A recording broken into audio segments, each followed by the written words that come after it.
Welcome everyone. Good afternoon. I hope you can all hear us and see us all right. If anything doesn't work, let us know in the chat box. We will see what to do about that. So welcome to this CUSP briefing session for our CUSP grant scheme. My name is Maria Grazia Imperiale and I'm CUSP academic coordinator.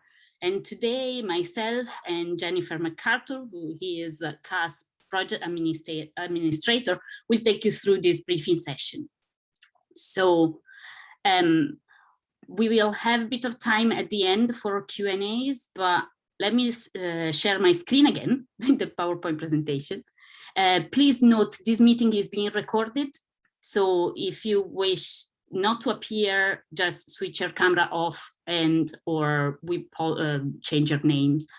And let's start. Okay, so what are we going to talk about today? So we'll give you a brief introduction of CUSP, and then we will talk about the call. We will look at the application form together, and we will talk about the administration process involved with the application and if you are successful. And then we will give you a couple of tips for writing a strong application. As I said, if you want to communicate with us throughout the presentation, leave your questions in the chat box. We will try to answer the questions as we go along, but we will also leave a bit of time at the end for Q&As. In addition, we will also collect the questions that will come up today into a FAQ document that will be uploaded to our website.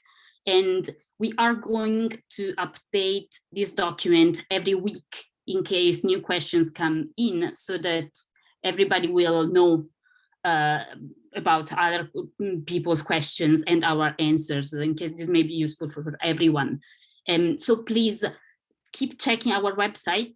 We also have a Twitter account, so we will tweet about that. So please follow us. And we have a Facebook page for those of you who prefer Facebook rather than Twitter, and we will post updates there as well. So if you just like the page, you will then, sometimes keep on checking it, have an eye on it, so that you are up to date with the FAQ document, but also other input that we may provide throughout this time up to the 20th of August.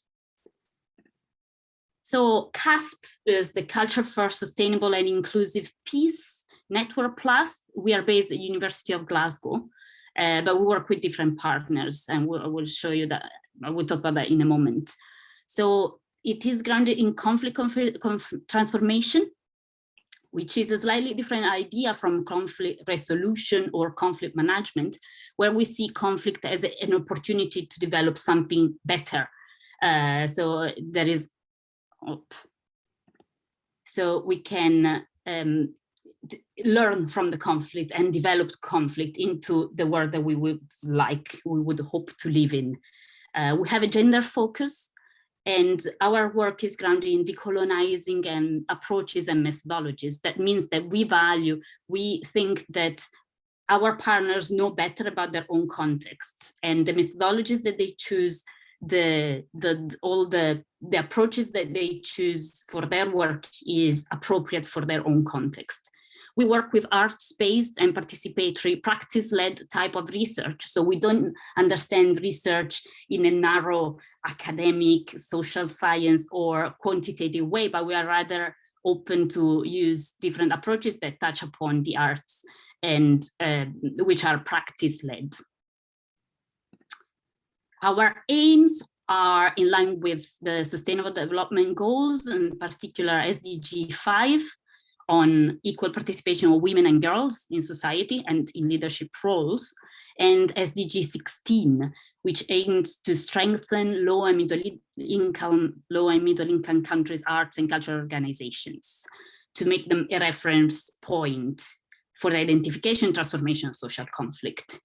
I'm telling you this because, as you will see during the presentation, the proposal will need to fit CUSP's aims and objectives and our ways of working. So make sure that you familiarize with the work that CUSP does. We will visit our website. If you have further questions, just send us an email, and Jen will put the links in the chat. Our partners, as you can see, we already work with a number of partners in Mexico, in Morocco, in Ghana, in Zimbabwe, and in Palestine, and of course in the UK, where we are based. Our partners are academics and non-academics institutions. So our work is divided into 3 strands. The first strand was this developing work with our partners. The second strand, which we have just opened now, is the part of commissioning research to other and new partners so that they can become part of our network. And the strand 3 would be after this, the new projects will have been completed. It would be to synthesize, and possibly look at ways forward for all the network. The call. So our call has 2 schemes. So one, there are small grants that you can apply for up to £30,000, and there are large grants up to £80,000. Then we will talk a bit more about the large grants in a moment. But the £80,000 could be quite an ambitious project that needs to be developed in order to justify that amount of money. The duration of the project will be between 6 and 8 months, because all the projects will need to be completed by the end of June 2022, and all costs will need to be invoiced by then. As I said, or maybe I didn't say it yet, but our project is funded by the Arts and Humanities Research Council within the GCR, the UK. I'm sorry. So it's funded by the United Kingdom Innovation Research Body, and within that, the HRC, Arts and Humanities Research Council, and the GCRF, the Global Challenge Research Fund. It is a research council that is funding us, so our projects need to be research focused. This is a criteria that was put in place by our funders. So everything that we will fund will need to have a research focus, and I will explain that a little bit more in a moment. Important information, the deadline is the 20th of August. Applications will need to be submitted at casp-info@glasgow.ac.uk. And importantly, applications will need to be submitted as a Word document. Make sure that you do not submit a PDF document or any other format. We will only accept Word document for the application forms. The themes of the call. So there are 4 themes. Here I put just the headings of each theme, and you will find more information about each theme in the info pack, which is on our website. We suggest you to download the info pack and really work with it while you prepare your application form. The 4 themes, you can read them here. One is about the representation of gender-based violence and peace building through popular cultures. That means how gender-based violence and peace building are represented, for example, through folk tales, idioms, songs, films, and so on.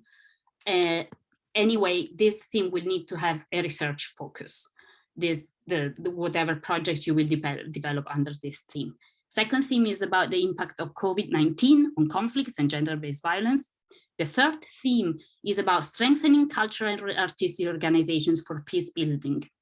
And here again, importantly, we will not fund an event per se. The event or the output that you want to create as a cultural and artistic organization will need to be part of a research idea. So that means that you will need to, for example, to provide a methodology or the ways in which you will record the process of developing the events, the impact of the events, what can we learn from what you have done, and so on. So this is really like because we know that probably organizations that are not necessarily academic will apply for this fund. make sure you get this right. And if you have further questions, just get in touch with us. We need to know about the process that you adopted. We need to know what you learned from it, what others in maybe different countries may learn from what you have done, and so on. And then we have a fourth theme, a capacity and partnership building theme, for which we will fund application only up to £10,000. So this theme is specifically for those of you who want to build capacity, create a network that will then lead to the development of a research grant. So this is less, let's say, does have a less research focus because it doesn't need research questions or it doesn't need research methodologies, but it is rather to enable people who would like to then submit another research proposal for another funding agency to have the capacity to really build, basically to build research capacity. On the info pack, you will see that there are additional informations for each of those themes. But it is important perhaps to say that there are some questions there, but they are just there as a guidance and as examples. It is important that you really you have your take on each theme. Okay, so you don't have to reproduce the same questions that are in the call, but is rather they are just there as for you to think about what this may mean in your own context or things like that. So it is important that you develop your own proposal and that really like you make it yours.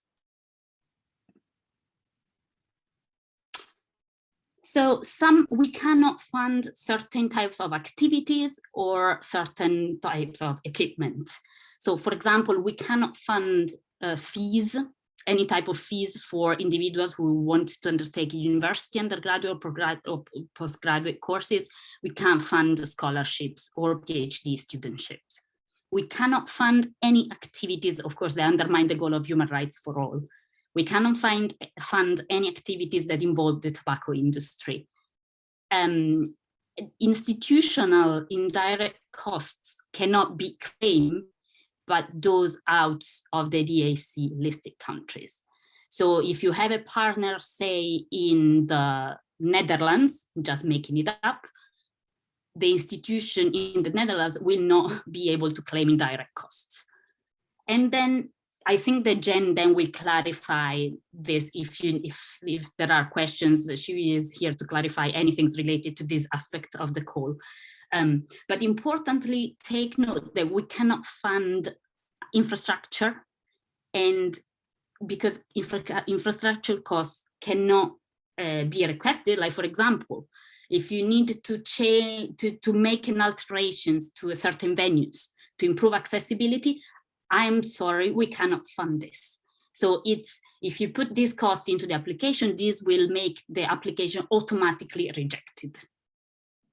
There is a cap of £10,000 for equipment.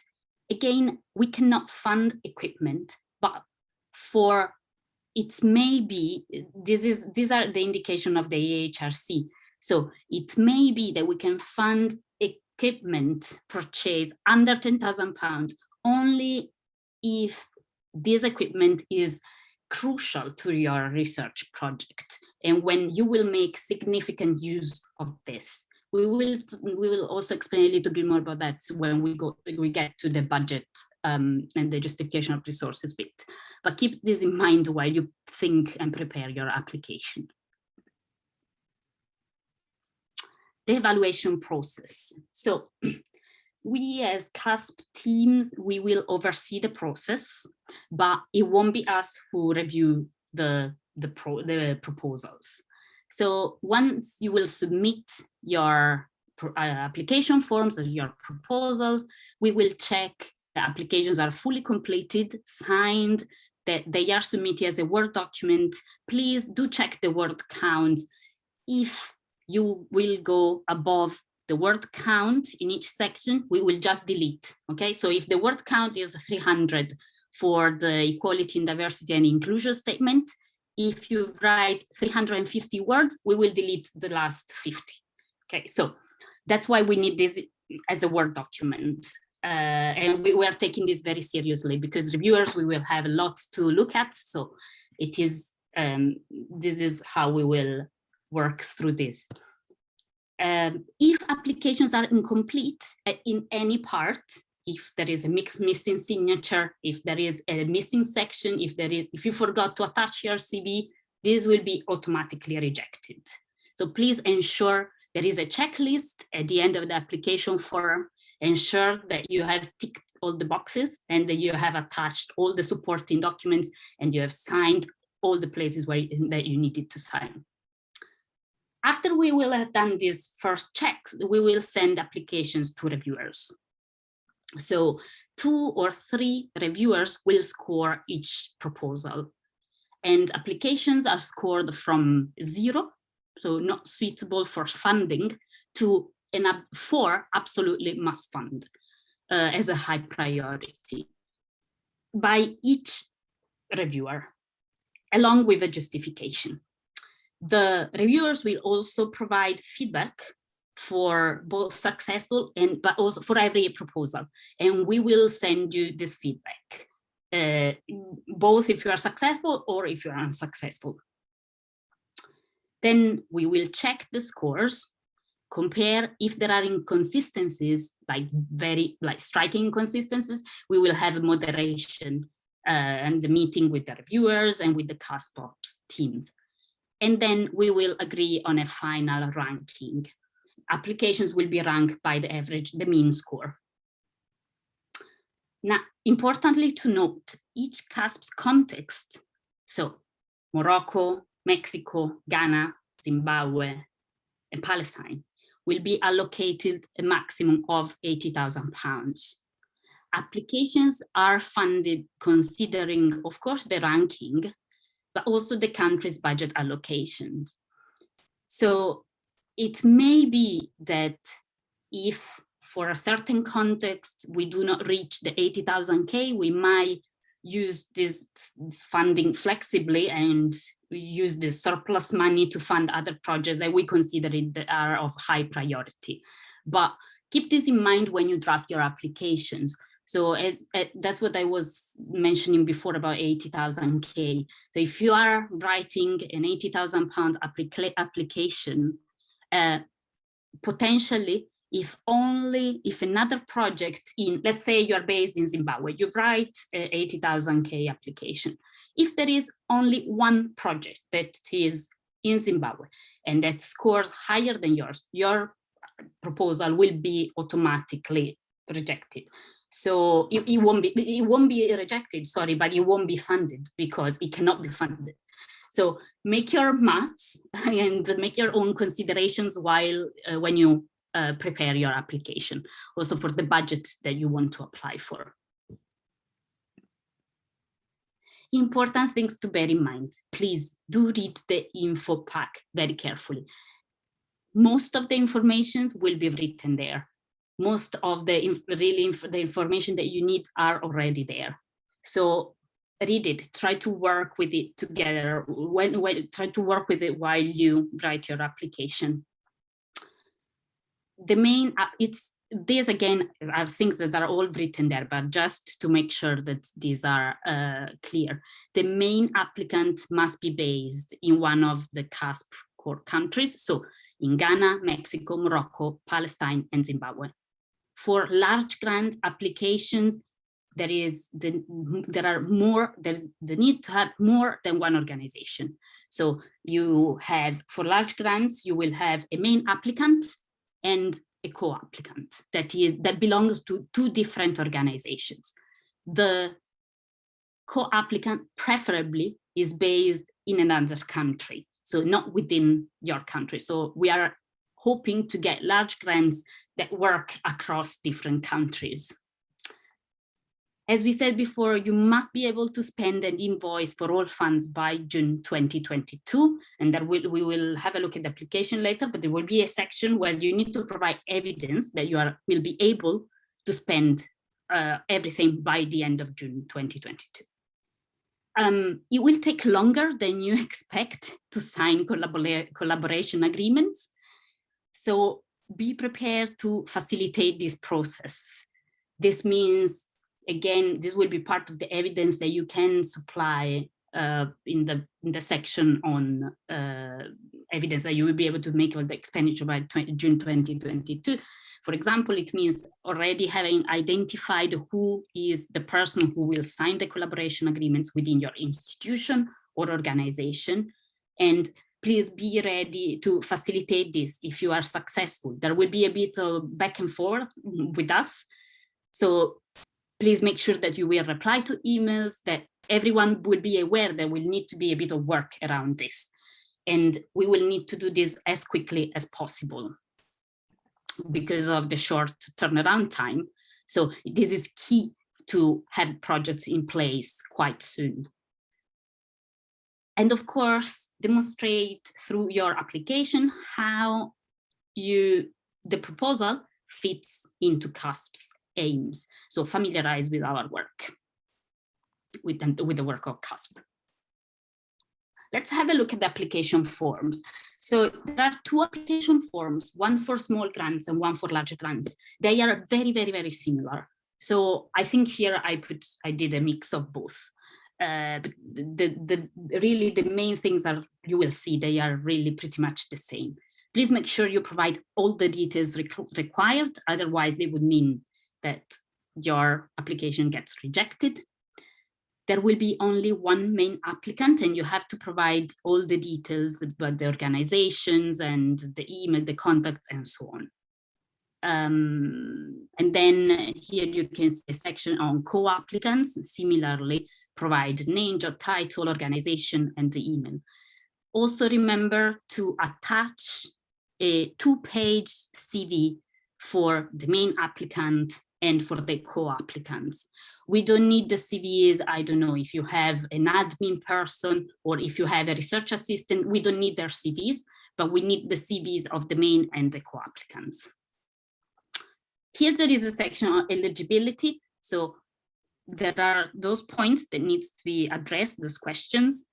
Which theme have you chosen? Is your organization based in a rural area? This will be given priority.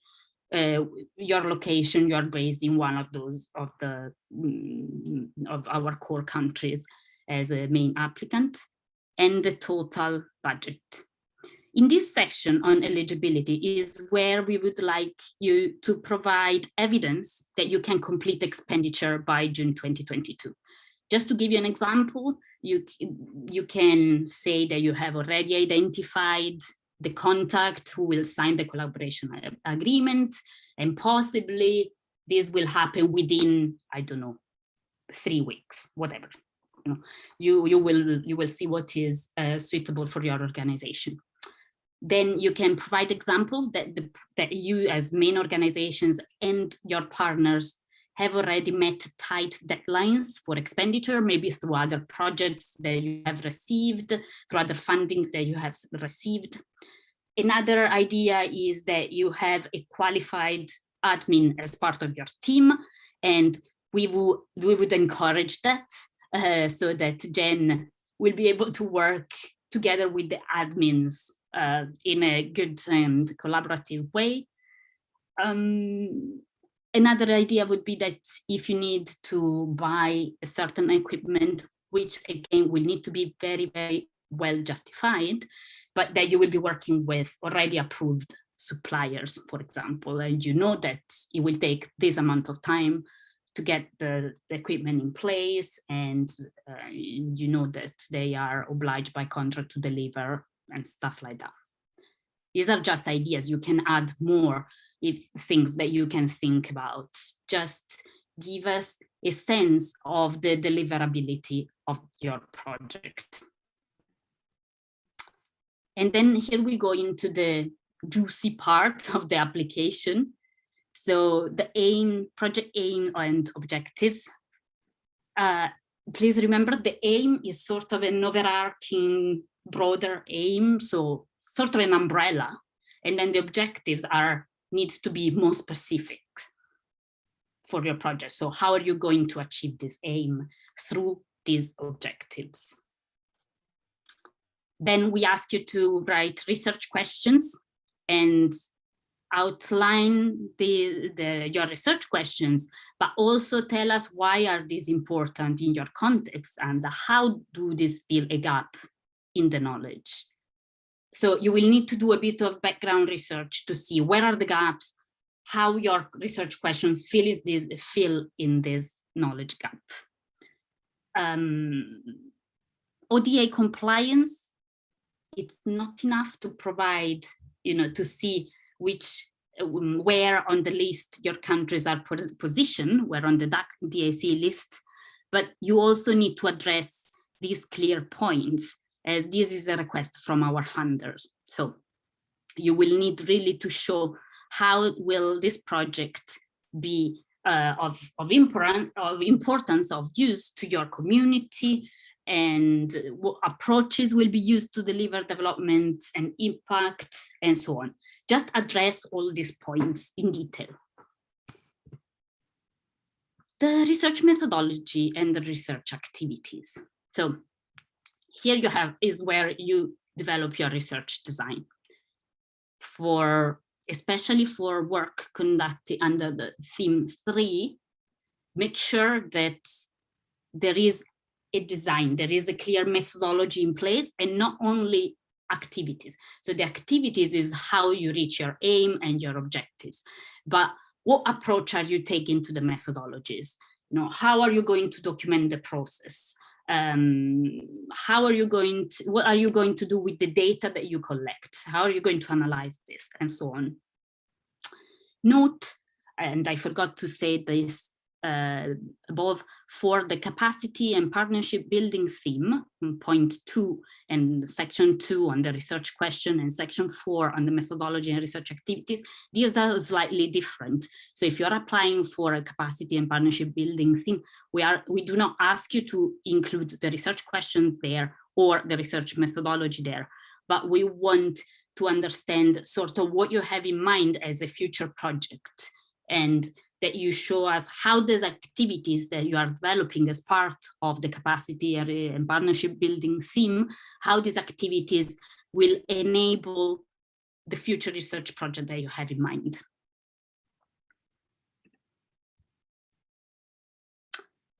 Equality, diversity, and inclusion section. This is again demanded by our funder. So please make sure that you show, we try to put there some questions that may be useful to develop this section. We do not just want to know that you have, for example, you are considering gender balance in relation to your participants. This won't be enough.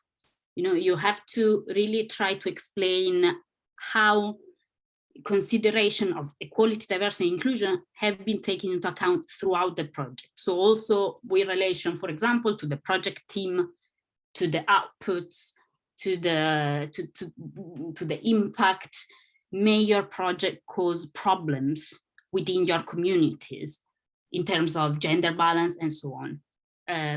So this is quite an important section.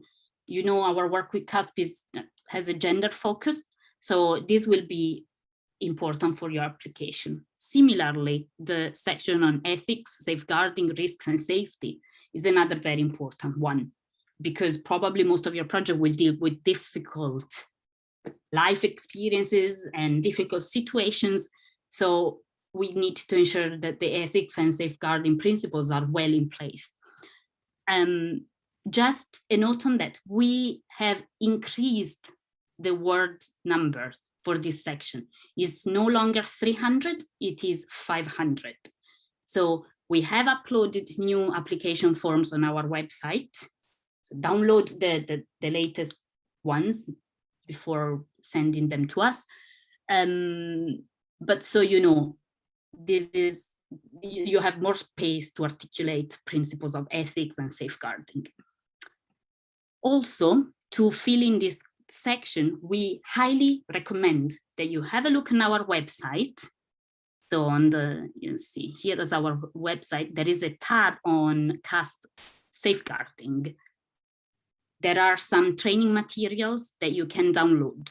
So it is a sort of a PowerPoint presentation. It's not PowerPoint presentation, it's slides with some activities, the principles of safeguarding in research, the main ethical principles that you will need to embed in your proposal. So this is we think it is a useful resources. You will also find a video developed by our partner Ignite on safeguarding. This is related to the UK context and it is part of our training materials. So this means that it will not necessarily be translated into your context, but still we hope that this will make you think about how may it be, what problems with safeguarding you may find in your own context. So please do look this up on our website. We will put a link in the chat as well. And feel free to use those training materials as you wish. And a contingency plan, this will be important just in case we will deal with new lockdown restrictions, with other crises. We know, none of the contexts in which you work when you are based are easy contexts. So there may be different things that come up during the year. How do we ensure that we can still deliver the aims of the objectives and the outputs of the project? So try to think a bit creatively about solution for a contingency plan. The timeline of the activities, this is quite simple. It would be a table, where you write, like, for example, December project setup, January doing this. Is quite short. It's just the most important thing maybe to take into account here is to be realistic. So you will be notified of the outcomes of the applications, hopefully by mid of October. If you write that you will start your activities on the 1st of November, this probably will not be a realistic timeline because it will take time to sign the collaboration agreement. So most likely you will be able to get started with your activities. We would rather say at the beginning of January, hopefully before then, but it may take longer than we expect. So plan for this time into your application. The reviewers are highly experienced academics and non-academics that have worked on several international projects. So they are aware of the time that it takes to do this kind of things, and they will evaluate your proposal based on their own experiences. So they will spot if things are not realistic enough. So try to develop a timeline that it is realistic. This is the main thing. Similarly, for the dissemination activities, this needs to be done within the project, as part of the project. So make sure that your dissemination activities, if you will do any, will be done by the end of June 2022. Then you can say, we will also disseminate that, I don't know, in October at a certain conference or at a certain literature festival or whatever. But make sure that you have also something very concrete to show us that you will be able to do also this dissemination phase as part of your research project. Outputs and impact. Again, please be realistic with the outputs and the impact that you aim to achieve. So an important thing about impact is the changes that will result from the activities. So given that our projects will be 6 months, maybe 7 months long, no more than that, we acknowledge that the impact, it won't be, the transformation of the world. So it needs to be realistic to the length of the project, to the activities that you are going to develop through it.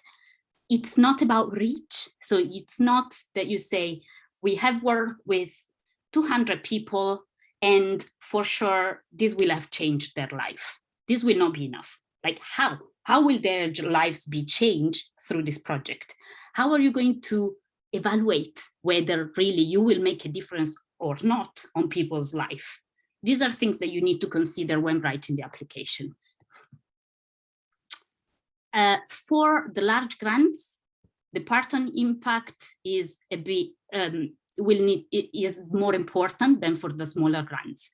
So if you write a large grant, there will be an additional line in the description here, where that says what impact will you achieve beyond the project. So what we want to see there is how will you ensure sustainability after the project will finish. And then the budget form. And that goes together with it, it will be the justification of resources, section 10 on the document. So here for the budget form, you will need to describe each item and put the costs.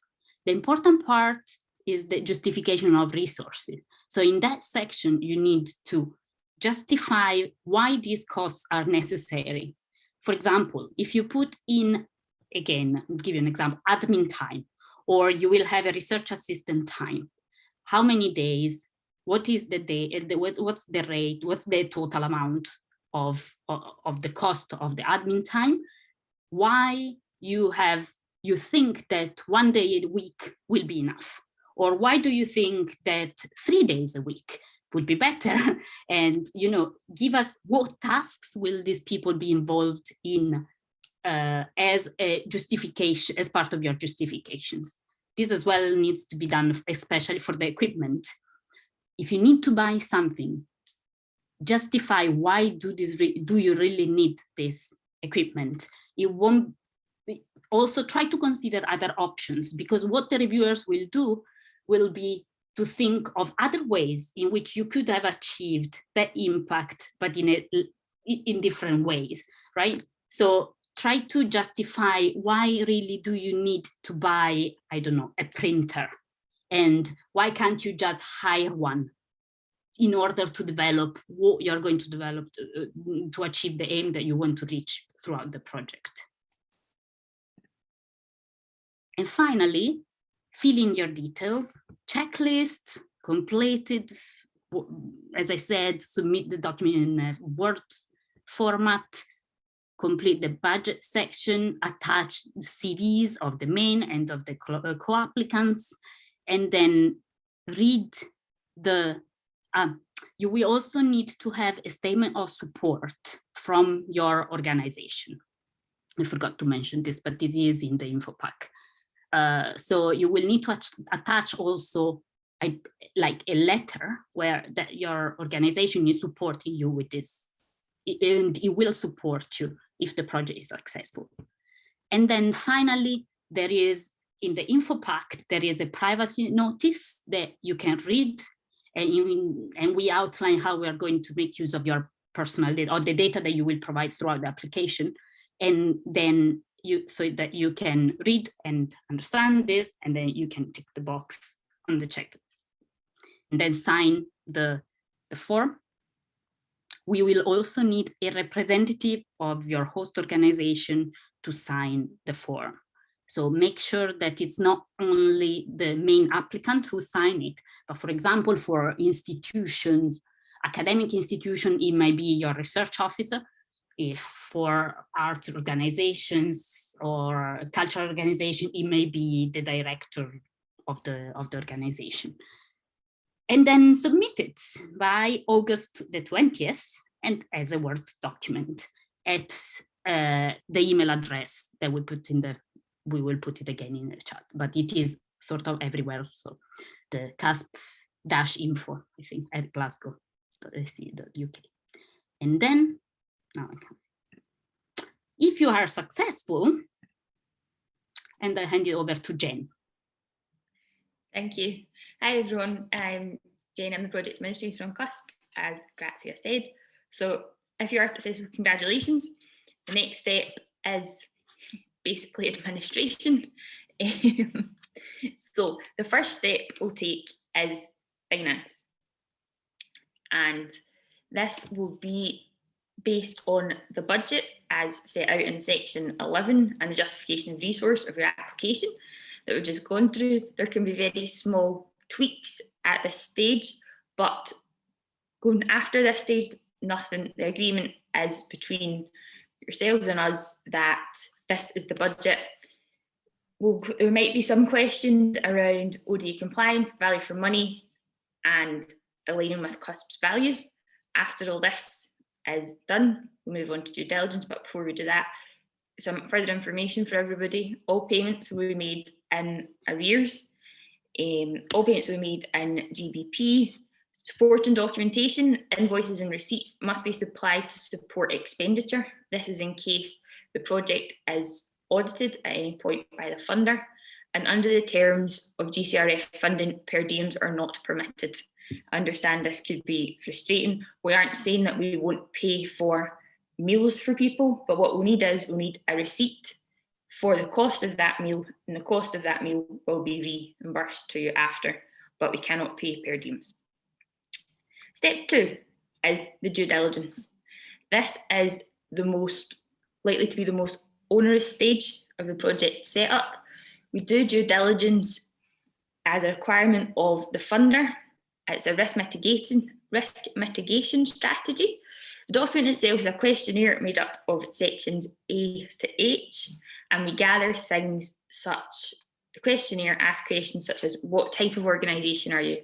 How long have you been operating? Do you have formal agreements with other organisations? To things such as, what policies and procedures are in place to manage areas that are important to good governance and the success of the project. Now, this is at the University of Glasgow. This is completed by our finance team, our funding assurance team.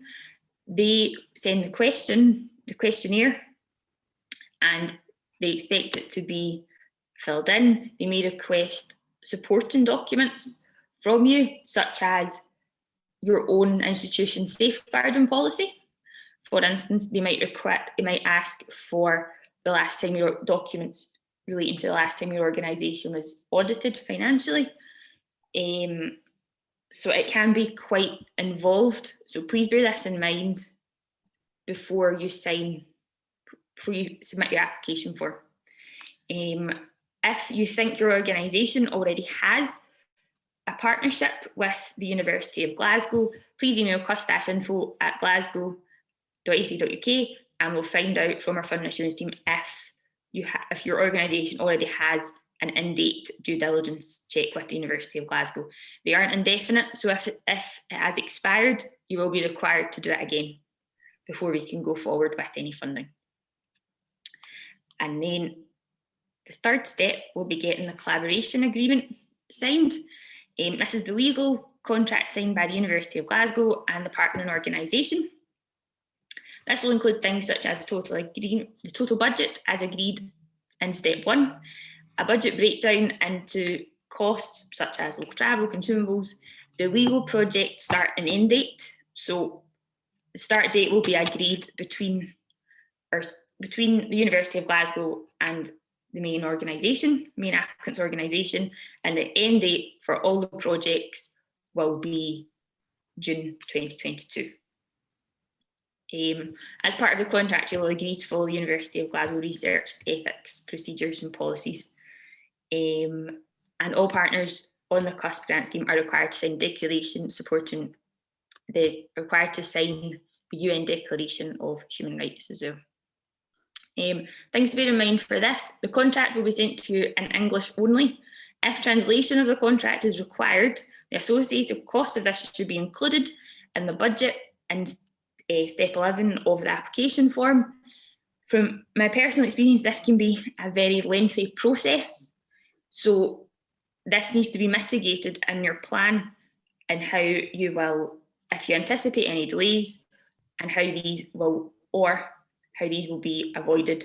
For example, you've already got a quote from the person who will translate the contract for you, and they're ready to get the contract anytime in the month of November, and it will be their top priority, for example. And then step 4 is an internal process at the University of Glasgow. It's a procurement policy exemption form, and nothing else is required from applicants. This is just, it can take up to 2 weeks, and it's so you can include it in your time frame for your plan. Then the final stage, and then you can get going, is having your organisation set up as a supplier on our system. Now, again, if you think you're already set up as a supplier on our system, that's great.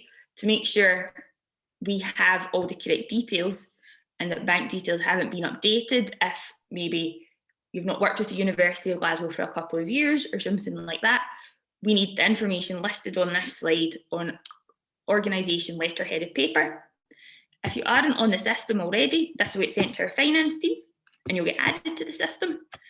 And again, this is another process that can take up to 2 weeks to complete. So it's just so you're aware of this and your time frame and what is required of you to get set up on your supplier system. This information is, it shouldn't be any problem, it's standard, but if there are any questions surrounding the setup of a successful application, please just email the CUSP-info email address and we'll get back to you as soon as we can. And then that is you. That's us. Thanks, Jen, for that. And now I'll stop sharing my screen probably. It's nicer to see maybe people. We still have a bit of time for question and answer. I checked the chat while you were talking and there were no questions there. So let's open it up now. If you have any question, please, there is the reactions button, just raise your hand or unmute yourself. And okay, thank you, Dr. Maria.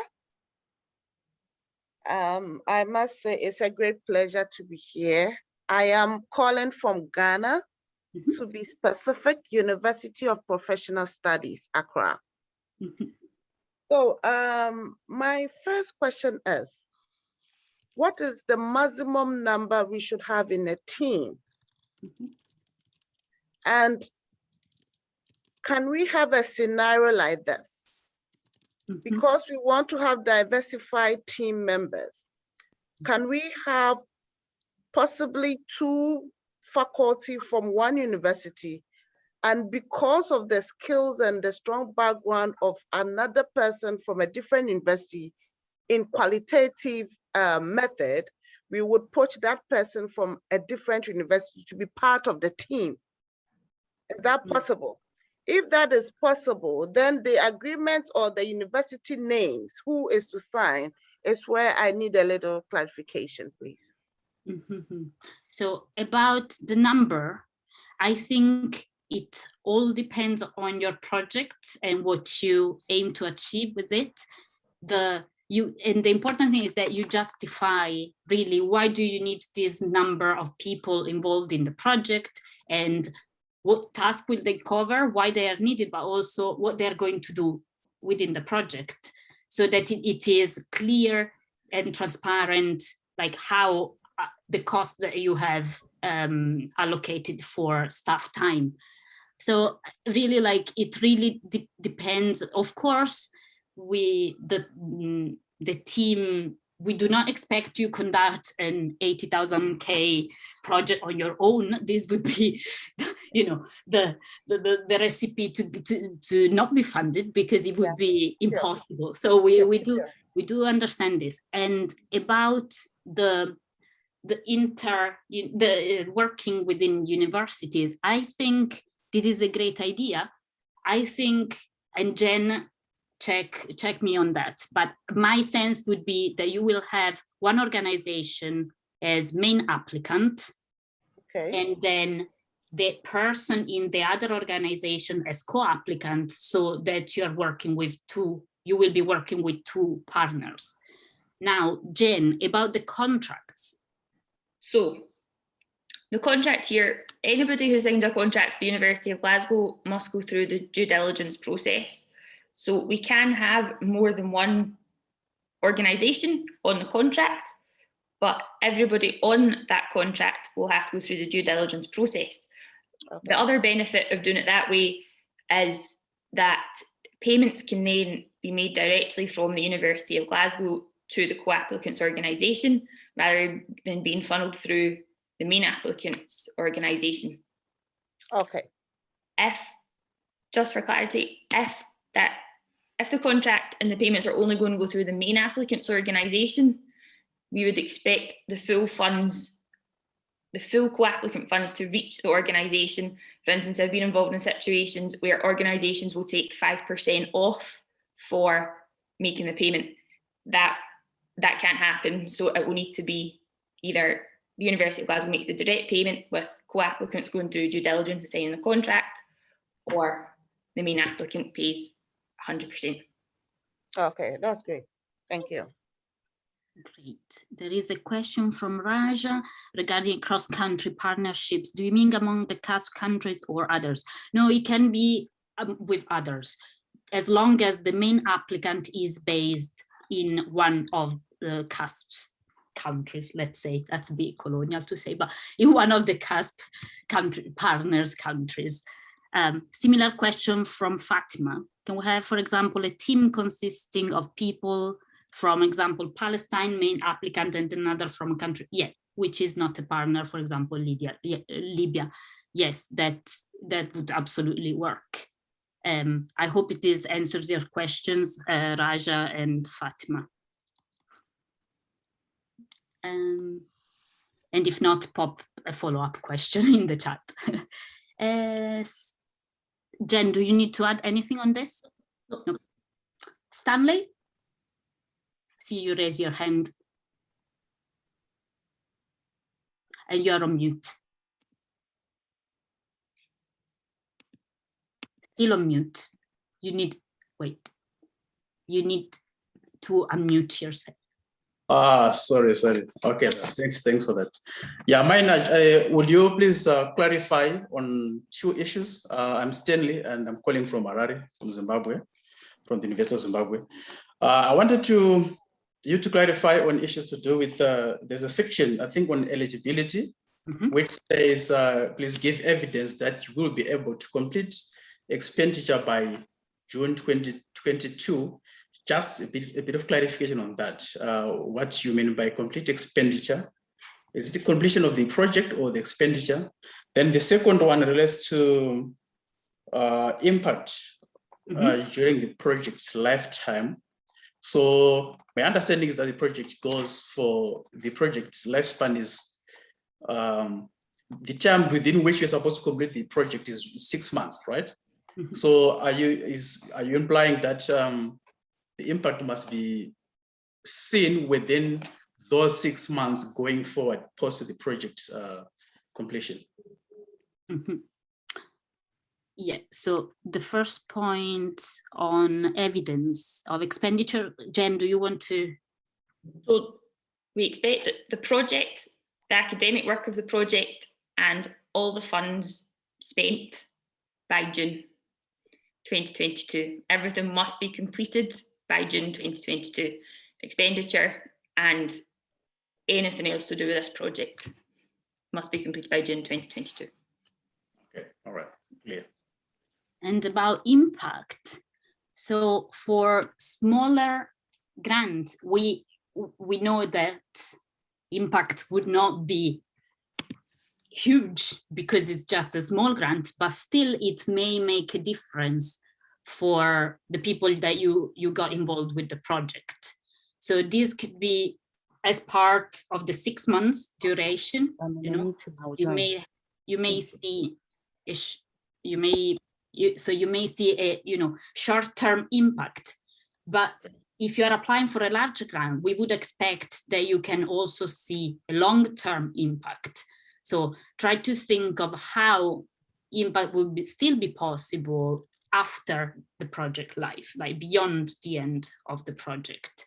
So it really depends on the project you have in mind, but it is really the important thing probably about impact is because we, as I said at the beginning, we don't work with the idea of research for research's sake, but because we think that research can change things and it really can make a contribution to the life of people. So we would like to see this in your project too. Okay, so how your research project will benefit others, your communities, especially given the ODA compliance, You need really to have a focus on your community, but also outside or beyond your community. What impact will there be? As part of impact, also maybe be aware that maybe sometimes there may be negative effect as part of that comes with as part of the project that happen. And so try to think, and how would you mitigate against this? But try to think also if there may be something that may not result in the way that you wish, or may end up in some potential issues. Also, this is also related to safeguarding. How are you going to mitigate against this? But the important thing is probably, to think about impact also beyond, the project for large grants. There was Tarek, I think. There was Tarek who raised his hand, and then there is a question from Fatima in the chat, and then Dr. Asa will come to you. Okay, Tarek. Hello, everyone. Hiya. So I have a question that concerns partnership. So in the previous presentations of the CUSP project, we became aware of the partners that you have in each country. For example, in Morocco, we have the non-profit organization called Racines. So my question here, suppose that I'm applying, am I obliged to apply with this partner, or for example, with my institutional organization? You can, no, you are not supposed to apply with this partner. You can apply on your own with your organization. We always bearing in mind the eligibility criteria. So if you're applying for a large grant, you will need to be 2 organizations involved in the project. If it's for a small grant, it can be 1 organization and you can apply on your own, but you don't have to apply with existing CUSP partners. No, that's okay. Thank you so much, and thank you for your presentation. Thank you. You are welcome. Yeah. Hi, I'd like to, I'm Adjoa Mankwa, also from University of Professional Studies in Ghana. Yeah, I'd like to find out, is it possible to partner with a colleague from another country, and also within your mother country also have a project team that is for 1 person? Can we do dual partnerships here and there? Do you mean, yeah, you mean to have a partnership with another country? Yeah. Yeah, as absolutely. As well as within the country, have a team within 1 country. So you have, people crossing over here and there. Once the themes are different, is that okay? Yes, that would be, and it would be a good point in your application that you involve with multiple people. So yes, absolutely. You can have a team within your own institution and then someone else in another country. Just quickly follow up on that question. It's related to the question that has been asked. There are 4 themes. So can people apply across different themes? So, that's a good question. Yes, so there are 4 themes. You will need to choose that. You can, of course, the themes can be combined. Those are the areas that we want you to focus on. But you will need to choose, let's say, 1 theme as the strongest one, okay? And then you can integrate, you can also touch upon the other themes, but you will need to choose sort of your angle, okay? Because we will send your proposals to reviewers based on their expertise as much as we can. So for us, it will be important to see, like, for example, your project will be focused on representation in general in popular cultures, then we will send it to certain people. However, especially for the capacity building strand, you can, for example, apply for, let's say, theme 2, the COVID-19 and the impact of COVID, and also have as part of your activities some capacity building activities. So this is one way of work across themes, especially with the last one. And that means that it will not only be a capacity and building program, but you will have all your research focus. And then as part of the activities, maybe you say, like, you know, you will offer some research capacity building for some of your or the team members, something like that. So you can work across things, yes.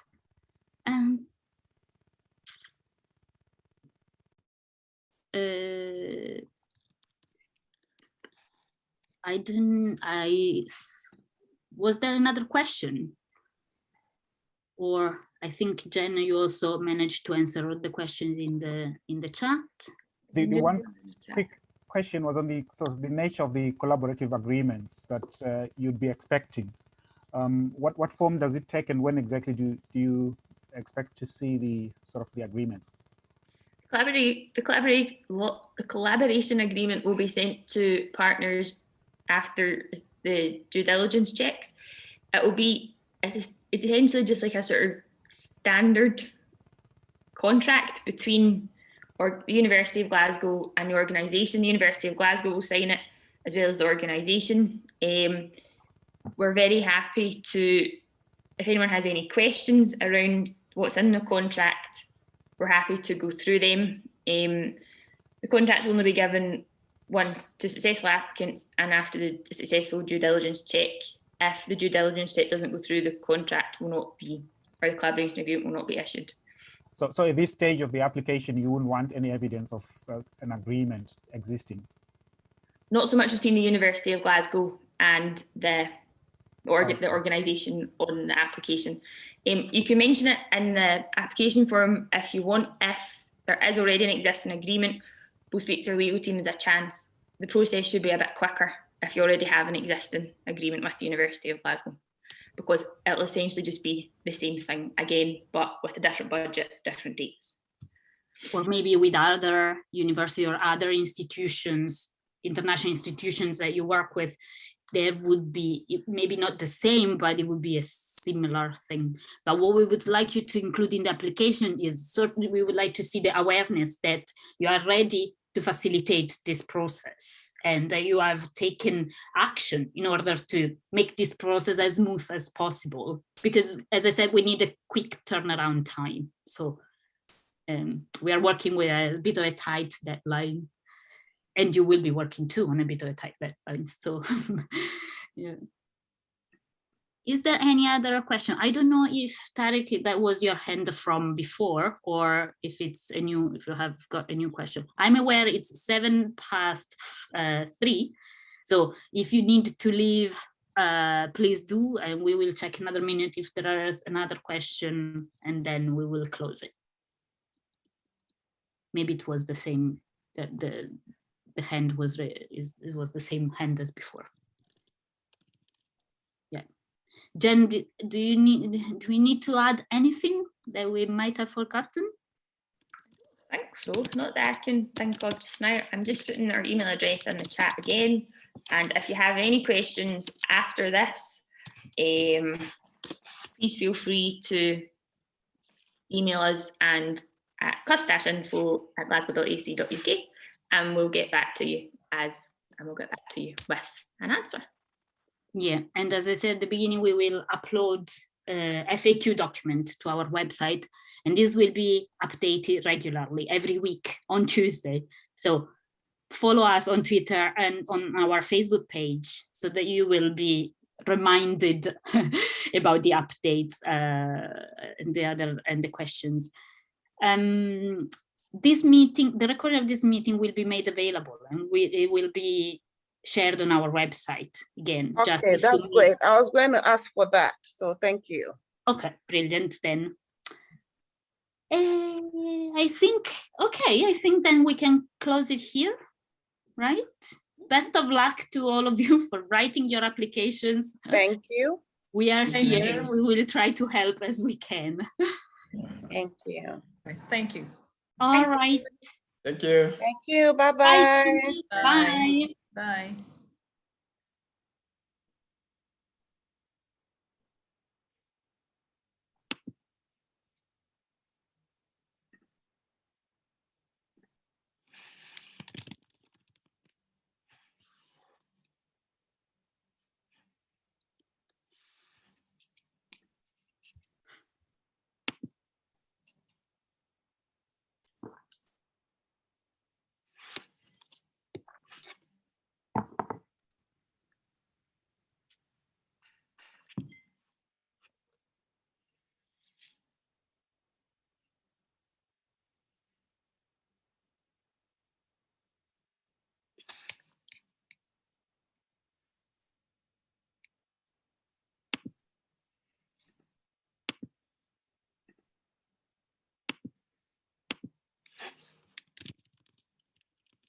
What do you think? Shall we put people in the waiting room? We'll start recording. Stop recording.